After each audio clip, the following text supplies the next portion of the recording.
राधे राधे दोस्तों, आज हम आपको सुनाएंगे श्राद्ध पक्ष में कही जाने वाली धोधाबाई की कहानी। अगर आप हमारे चैनल पर नए हैं तो प्लीज़ हमारे चैनल को लाइक करें, सब्सक्राइब करें और शेयर करें। एक सेठ सेठानी थे। उनके एक बेटा और एक बेटी था। बेटी का नाम धोधाबाई था। घर में खूब धन धान्य था। एक दिन सेठ सेठानी इस दुनिया से चल बसे। उसके बाद जब श्राद्ध पक्ष आया तब सेठ के बेटे ने अपनी पत्नी से कहा कि मैं हरिद्वार जाऊंगा और तुम मेरे पीछे मेरी बहन को बुलाकर 15 दिन तक भोजन करवाना। सामान जितना कहोगी उतना लेकर आ जाऊंगा। घी के डिब्बे, चावल का कट्टा आदि सब सामान घर में लाकर उसने रख दिया और वह हरिद्वार श्राद्ध करने के लिए चला गया। तभी भाभी बोली कि मेरी बहन का नाम पौधा है और उनकी बहन का नाम धोधा है। धोधा को भोजन ना करवाकर पौधा को भोजन करवा दूंगी। और वह 15 दिन तक का भोजन करने के लिए कहकर अपनी बहन को बुला लिया। धोधाबाई को काम करने व आटा पीसने के लिए बुला लिया कि धोधाबाई श्राद्ध चल रहे हैं, तुम मेरे घर में आकर आटा पीसने का काम करो। जब भाभी ने काम के लिए बुलाया तो उसने जंगल से लकड़ी लाने का काम छोड़ दिया और अपने जो भाभी के घर काम करने चली जाती। बच्चे कहने लगते, माँ तुम तो ननिहाल चली जाती हो, हमारे लिए राब बनाने के लिए आटा कहाँ से लाओगी? माँ बोली, मैं आटा पीसने जा रही हूँ, वहाँ से आटा छानने में मेरे हाथ भर जाएंगे और कपड़े पर भी आटा गिरेगा। वह घर आकर हाथ व कपड़ों को जब मैं झटकूंगी तो उस आटे जो आटा निकलेगा उस आटे की राब बनाकर मैं तुम्हें पिला दूंगी। लेकिन भाभी ने तो दिन भर का आटा पिसवाया। फिर कहा कि श्राद्ध का काम है, इसलिए अपने कपड़े झटक कर और हाथ धोकर जाना। बेचारी माँ धोधाबाई जब घर गई तो उसके दिन भर के बच्चे भूखे ही सो गए, क्योंकि ना तो कपड़े झटकने से आटा निकला और ना ही हाथ से जो आटा निकला। लकड़ियों का गट्ठड़ भी अब वो नहीं लाती थी। अब बेचारी बड़ी दुखी हो गई कि पहले तो लकड़ियाँ बेचकर काम चला लेती थी। थोड़े दिन हुए कि भाभी ने फिर कहा, बाईसा आपके माँ बाप का दिन है, सो रसोई बनाने के लिए आना है। बच्चे बोले, माँ उस दिन तो हम भूखे सो गए, आज भी क्या हमें भूखा रखोगी? धोधाबाई बोली, नहीं बच्चों, आज तुम्हारे नाना नानी का श्राद्ध है। नाली के आगे तुम कुल्हड़ रख देना। चावल व आटे से भरे हाथ जब मैं नाली में धोऊंगी तो तुम्हारी कुल्हड़ियाँ भर जाएंगी। उस पानी से शाम को घर आकर राब बनाकर तुम्हें पिला दूंगी। लड़का आकर कुल्हड़ियाँ रख दी उसने नाली के पास। अब भाभी ने धोधाबाई से कहा कि बाईसा श्राद्ध का काम है, इसलिए चावल को बर्तन में धो लो और आटे के हाथ भी बर्तन में धो लो, नाली में हाथ मत धोना। बाईसा ने रसोई भी बना दी। ननंद कहने लगी, भाभी मैं जाऊं? तो भाभी बोली, हाँ बाईसा जाओ, पर जब पेड़ हिले तब भोजन करने के लिए आ जाना। नदी के किनारे जाकर बेचारी बैठ गई। ना तो पेड़ हिले ना वह भोजन करने के लिए जाए। शाम होने से जो वह घर आ गई तो बच्चों ने कहा, माँ नाली में पानी तो आया ही नहीं।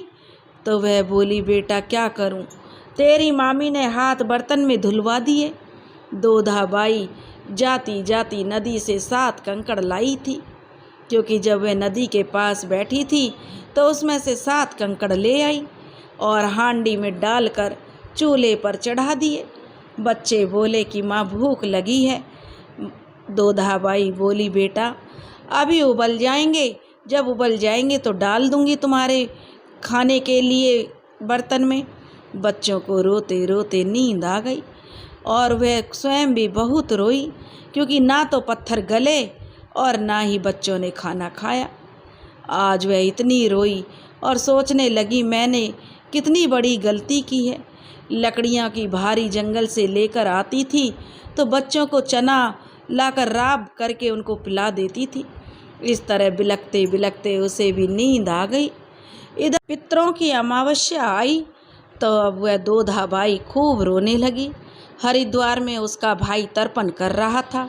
उस समय पानी में रक्त की बूंदें गिरने लगी। भाई ने ब्राह्मण से पूछा, ब्राह्मण देवता ये क्या हो रहा है? तो ब्राह्मण ने बताया कि तेरे तन की सवासनी कल्पी है, इस कारण पानी लाल हो गया है। वह बोला, नहीं पंडित जी, मैं पत्नी को कहकर आया हूँ कि 15 दिन तक मेरी बहन को भोजन करवाना। महाराज, यह बात आपकी झूठी है। पंडित महाराज ने कहा कि नहीं मानते हो तो तेरी इच्छा है, बात तो यही है। भाई तर्पण करता करता उठ गया और वापस घर आते समय रास्ते में ही एक पीपल के पेड़ के नीचे सो गया। पीपल के पेड़ के ऊपर बहुत सारे पितर आपस में बैठे हुए बातें कर रहे थे। कोई कहने लगा, मैंने तो लापसी खाई है। किसी ने कहा कि मैंने चक्की खाई है, तो किसी ने कहा कि घेवर खाया है, पर सेठ सेठानी कुछ नहीं बोले। तभी सारे पितर जो मिलकर सेठ सेठानी से कहने लगे कि आप क्यों नहीं बोल रहे? आपके घर में तो किसी चीज़ की कोई कमी नहीं है, धन भी बहुत है, तुम बोल क्यों नहीं रहे? तुमने क्या खाया है? तब सेठ सेठानी ने कहा कि धन तो बहुत है, परंतु मेरी बहन बेटी ने भोजन नहीं किया, उनका मेरे घर में मान सम्मान नहीं होता, इस कारण हमको भी कुछ हाथ नहीं मिला। वह भाई नीचे सोता हुआ सुन रहा था। पितर कहने लगे कि हम सब मिलकर आपकी बेटी के यहाँ धन करने चलते हैं। और हाथ में एक मूसल और एक चिटिया लेकर सभी पितर धोधा बाई के घर चलते चलते बोलते जाते कि खेम कुशल हाथ में मूसल। सब पितर धोधा बाई के घर का दरवाज़ा खुलवाते हैं। धोधा बाई ने दरवाज़ा खोलो, धोधा बाई दरवाज़ा खोलो। वह नींद में बोली, मैं और मेरे बच्चे भूखे सो रहे हैं, मैं नहीं खोलूँगी। पितर देवता ने कहा कि आप दरवाज़ा खोलो, तो वह कहने लगी कि नहीं। उसे नींद में दरवाज़ा जो जाकर खोल दिया। पितर चीटियाँ लेकर चारों कोने में घूमे, 4 चरु के निकले, चारों कोनों में धन निकलने लगा। एक चिटिया उसको दिया और कहा कि सुबह नहा धोकर चौका बर्तन करके यह चिटियों कढ़ाई में घुमा देना, तेरे मन पसंद का भोजन बन जाएगा, तुम और तेरे बच्चे भोजन कर लें। और पितरों ने कहा कि तुम कल अपने नाना के, क्योंकि नाना पड़वा का श्राद्ध है, तो तुम करना और तुम ब्राह्मण को भोजन करवाना, तेरे आनंद ही आनंद हो जाएगा। सुबह दिन उगते ही वह उठी और चारों कोनों में 4 चरु धन के भरे पड़े थे। फिर उसने नहा धोकर चौका बर्तन किया, कढ़ाई में चिटियों घुमाया, तो जो उनका सालना वह 36 प्रकार के भोजन बन गए। फिर स्वयं बच्चों ने भी भोजन किया और उसने मन में सोचा कि पितर ने कहा था नान का श्राद्ध करना, नान श्राद्ध में पियर वालों को भोजन करवाना जरूरी है। फिर वह भाई भाभी को भोजन करवाने को कहने गई। उधर उसका भाई भी घर पहुंच गया था। धोधा बाई ने भाभी से कहा कि मैं नान श्राद्ध कर रही हूँ, जो मेरे घर आप भोजन करने के लिए आना। तो भाभी ने कहा, आ जाऊँगी बाईसा, लेकिन मैं अकेली नहीं हूँ, मेरा तो बहुत बड़ा परिवार है। बाईसा ने कहा कि सभी को लेकर आप जरूर आना। नान श्राद्ध के दिन भाभी अपने परिवार से लेकर चली गई और कहा कि चलो खाना खाने चलो। कल तो वह भूख से मर रही थी, लेकिन आज सभी को खाना खिलाने के लिए न्योता देकर गई है। भोजन नहीं कराएगी तो मेला देखकर तो आएंगे ही, चलो तो सही। धोधा बाई को पितरों ने कहा, जैसे जैसे चीटियों घुमा दिया, जिससे खूब सारा भोजन बन गया। भाभी के परिवार ने खूब भोजन किया और खूब मौज मस्ती की और भोजन करके घर को गए। धोधा बाई तो घर की साफ सफाई कर और खा पी कर सो गई। दूसरे दिन भाभी के घर से बुलावा आया, बाईसा आप सभी खाना खाने के लिए आना। धोधा बाई बच्चों को समझाकर लेकर गई। ननियाल में भोजन नहीं करना, जेब से मेवा निकाल कर खा लेना। बाईसा खाना खाने के लिए गए। भाभी ने बजोट बिछाया, गद्दी बिछाई और थाली में अच्छा अच्छा भोजन परोस कर लाई। बाईसा ने कहा कि एक थाली और लाओ भाभी। भाभी बोली कि ज़्यादा खाना नहीं परोसा है, इसमें से क्या निकालोगी। तब बाईसा कहने लगी, आप तो भोजन करो। वह अपने सारे गहने उतार कर खाली थाली में रखती है और कहती है कि भोजन करो मेरे हार, भोजन करो मेरे डोरा कंठी, भोजन करो गोखड़ो चूरी, भोजन करो मेरी पूजा अंगूठी पूंजी अंगूठी। बच्चे भी जेब से मेवा निकाल कर खाने लगे। सब भाभी कहने लगी कि भानु साहब पागल हो गए हैं, यह क्या कर रहे हैं। ननंद बोली कि हाँ भाभी, यह पागल हो गए हैं। आपने तो मेरे गहने को भोजन करने के लिए कहा, हमें भोजन करने के लिए नहीं कहा। वही दिन थे माँ बाप के श्राद्ध पर बर्तन में हाथ धुलवाए, आज ये दिन है। भाई सब सुन रहा था लेकिन बोला कुछ ना। बाईसा अपने घर चली गई। पीछे से भाई पत्नी से कहने लगा कि तेरे पिता के घर में आग लग गई है, कुछ ना कुछ डाल कर दे दे। खाने के लिए भी उनके घर में दाना नहीं बचा, पहनने के लिए कपड़े नहीं हैं, मैं पहुंचा आऊँगा। तो वह बोली अपने पति से कि गाड़ी ले आओ और उसमें सामान मैं भर दूंगी। गेहूं की बोरी, बोरी के ऊपर घी की चरी रख दी उसने, गुड़ की भेलियाँ और भेलियों पर ही कपड़े रख दिए। एक हीरो का कुल्हड़िया भरकर अपने बेटे को दे दिया कि नाना जी को जाकर दे देना और किसी को मत बताना। गाड़ी लेकर भाई दोधा बाई के घर चला गया। रास्ते में बेटे ने कहा कि पिताजी, यह तो दोधा बुआ का घर है, ननिहाल नहीं आया। तो भाई कहता है कि चुप बैठ और मुझे प्यास लगी है। और कहने लगा, बहन दरवाज़ा खोल। बहन ने दरवाज़ा खोल दिया। भाई ने गाड़ी से भरा हुआ सामान बहन के घर पर खाली कर दिया। गुड़ घी के डिब्बे रख दिए। रुपए पैसे का कुल्हड़ा बेटे से छीनकर बहन को दे दिया और बीती बातों के लिए क्षमा मांगी। बेटा भागता हुआ अपनी माँ के पास गया और बोला, माँ, पिताजी तो नाना के घर नहीं लेकर गए, वह तो दोधा बुआ के घर लेकर गए हैं। यह सुनकर भाभी घर में झाड़ू निकालती हुई अपनी छाती पीटने लगी। गेहूं की गाड़ी दोधा की छाती में धम, घी का घड़ा दोधा की छाती में धम, गुड़ की भेली दोधा की छाती में धम। दोधा के भाई ने देखा पर उसने कोई परवाह नहीं की।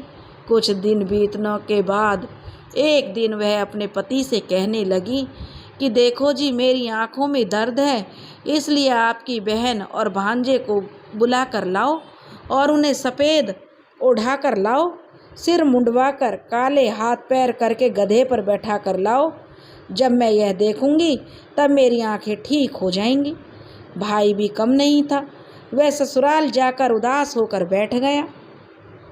तभी उसके ससुराल वाले पूछने लगे कि आज कुंवर साहब कैसे आए हैं और उदास क्यों हैं।